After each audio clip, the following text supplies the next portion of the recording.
যুক্তরাষ্ট্র থেকে রপ্তানি বেশি করতে হবে এবং হচ্ছে এইসব দেশগুলো থেকে যুক্তরাষ্ট্রের বিশেষত যে সমরাস্ত্র যেগুলো আছে, সমর প্রযুক্তি যেগুলো আছে, সেগুলো বেশি কিনতে হবে। আমাদের বাংলাদেশের অর্থনীতি কিভাবে প্রভাবিত হচ্ছে এই যুদ্ধের ফলে, কিভাবে প্রভাবিত হতে পারে এবং কিভাবে এর থেকে বেরিয়ে আসার পথ আমরা বাতলাতে পারি।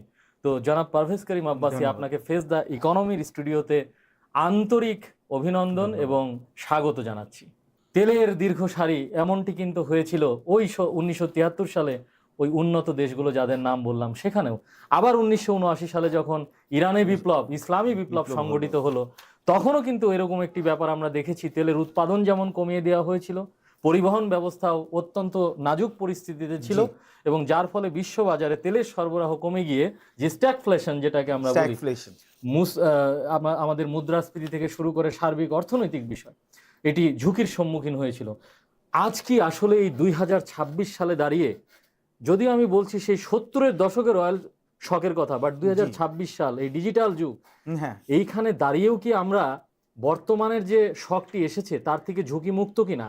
আর যদি ঝুঁকিমুক্ত না হই, তাহলে এই ঝুঁকির কি ধরনের প্রভাব বাংলাদেশে পড়তে পারে বলে আপনি মনে করছেন?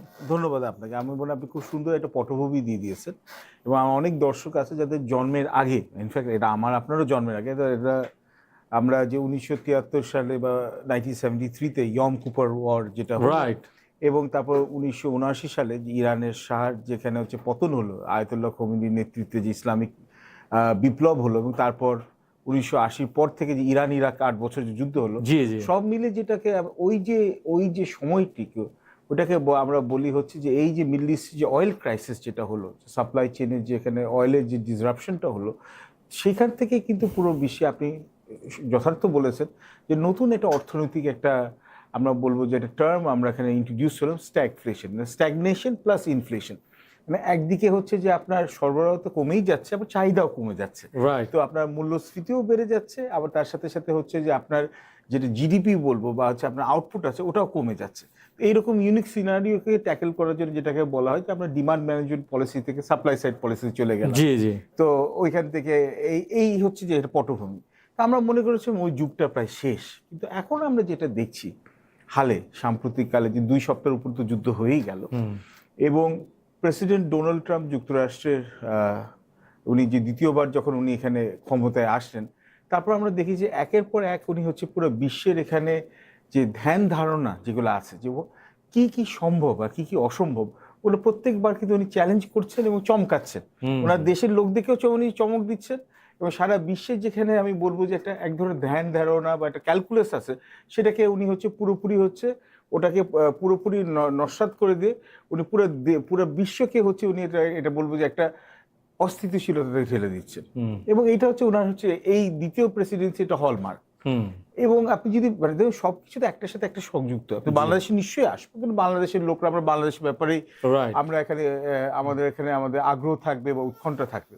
কিন্তু দেখুন এটা তো হচ্ছে এখন বিশ্বায়নের এখানে হচ্ছে যুগ, গ্লোবাল ভিলেজ। তো আমরা এখন আইসোলেশনে তো থাকি না। ডোনাল্ড ট্রাম্প প্রথমে এসেই উনি এবার যে প্রথমবার উনি আসলেন, তখন উনি শুরু করলেন কি ট্যারিফের উপরে। এখানে হচ্ছে যেখানে হচ্ছে বিশ্বের সকল ওনার শত্রু মিত্র বন্ধু নির্বিশেষে সবাইকে হচ্ছে ট্যারিফের নিয়ে উনি হচ্ছে যেখানে শাসানো শুরু করলেন।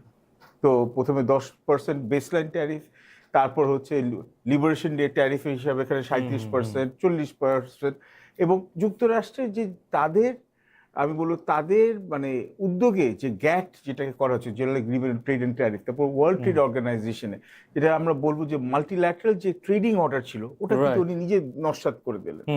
উনি ইউএসএমসিএ করলেন আপনার নাফটা থেকে, North American free trade agreement থেকে United States, Mexico, Canada agreement, আবার ওটাকে উনি ওই এগ্রিমেন্টে নস্যাৎ করে দিলেন।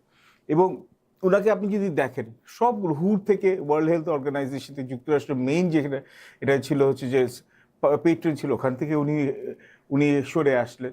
এবং তারপর প্রত্যেকটি দেশকে যে এখানে যাদের সাথে উনি মনে করেছেন যে যুক্তরাষ্ট্রের হচ্ছে যে বাণিজ্য ঘাটতি আছে, বাংলাদেশের মধ্যে আছে, প্রত্যেকটি দেশকে চীন থেকে ধরে হচ্ছে ভিয়েতনাম, ভারত, রাশিয়া, কেউ বাদ যায় নাই, তাদেরকে হচ্ছে যে উনি অনেক বেশি ট্যারিফ ইম্পোজ করে তারপর হচ্ছে উনি ওকে জোর করেছে রিনেগোশিয়েট করতে। এবং মূল কথা হচ্ছে যুক্তরাষ্ট্র থেকে রপ্তানি বেশি করতে হবে এবং হচ্ছে এইসব দেশগুলো থেকে যুক্তরাষ্ট্রের বিশেষত যে সমরাস্ত্র যেগুলো আছে সমর প্রযুক্তি যেগুলো আছে সেগুলো বেশি কিনতে হবে, দরকার হলে চড়া দামে। এটা হচ্ছে এক ধরনের হচ্ছে গায়ের জোর। তারপর উনি দেখুন এগিয়ে গেলেন, তার সবাই মনে করলো যে এখানে একটু হয়তো বা এখানে একটা টাইমের পর উনি এখানে থামবেন, কিন্তু উনি থামলেন না। উনি তারপর কি করলেন, উনি বললেন যে চীন হচ্ছে সবচেয়ে বড় প্রতিদ্বন্দ্বী, তো চীনের যে সাপ্লাই চেইন যেগুলো আছে সেগুলোকে উনি ভাঙার ব্যাপারে উনি আরো উদ্যোগী হলেন। এটা কিন্তু যুক্তরাষ্ট্রের আপনি বলবো যে সাবেক যে যতগুলো প্রেসিডেন্ট আছে, জো বাইডেনেরও দেখেন, ডোনাল্ড ট্রাম্পের প্রথমবার 2016 থেকে 20, ওরা কিন্তু চীনকে হচ্ছে তাদের স্ট্র্যাটেজিক অ্যাডভার্সারি করছে। আমি কিন্তু আপনি বলছি যে এইসব মধ্যপ্রাচ্যে এত বড় ঘটনার মধ্যে চীন কিন্তু পিছনে আছে জড়িয়ে, চীন উপলক্ষ। তো এখন কথাটা হচ্ছে যে উনি কি করলেন, প্রথমে ভেনিজুয়েলাতে এখানে নিকোলাস মাদুরোকে আন্তর্জাতিক আইন সকল আইনকে তোয়াক্কা না করে উনি হচ্ছে হঠাৎ করে এখানে হলিউড স্টাইলে মিশন ইম্পসিবলের মতো লিটারেলি এখানে মেইনস দিয়ে হাইজ্যাক করে উনাকে ওনার স্ত্রীকে নিয়ে হাইজ্যাক করে একটা ট্রায়ালে ফেস করেন। এবং তারপর উনি যেটা করলেন যে ভেনিজুয়েলার যে ভাইস প্রেসিডেন্ট তার সাথে একটা ডিলে আসলেন। ডিলে এসে বললেন যে ভেনিজুয়েলা যেহেতু হচ্ছে দ্বিতীয় বৃহত্তম তেলের রিজার্ভ, তৃতীয় বৃহত্তম গ্যাসের রিজার্ভ, বলছে এখন থেকে ভেনিজুয়েলার যত তেল ও গ্যাস আছে সেগুলোর উপর যুক্তরাষ্ট্রের কন্ট্রোল থাকবে, এর বাইরে এখানে যেতে হবে। এবং আপনি তার সাথে সাথে দেখেন চীনের একটা বড় ক্ষতি হয়ে গেল, কারণ চীন তার 4.5 থেকে 5% যেখানে যে ক্রুড অয়েলে যে আমদানি করতো এটা হচ্ছে আপনার ভেনিজুয়েলা থেকে। তো ভেনিজুয়েলার হচ্ছে যে তেলের এখানে যে সরবরাহটা একটা হচ্ছে উনি ডিসরাপ্ট করে দিল। এরপর হলো হচ্ছে দেখেন এটা হচ্ছে মেথড টু দ্য ম্যাডনেস। দ্বিতীয় উনি দফায় তারপর এখানে উনি যখন যেতে যাবেন, এরপর ওনার হলো যে আপনি দেখেন ওনার সুপ্রিম কোর্টে, ইউএস সুপ্রিম কোর্টে ওনার ট্যারিফগুলো যেগুলো আছে সেগুলোকে অবৈধ বলে ঘোষণা করলো।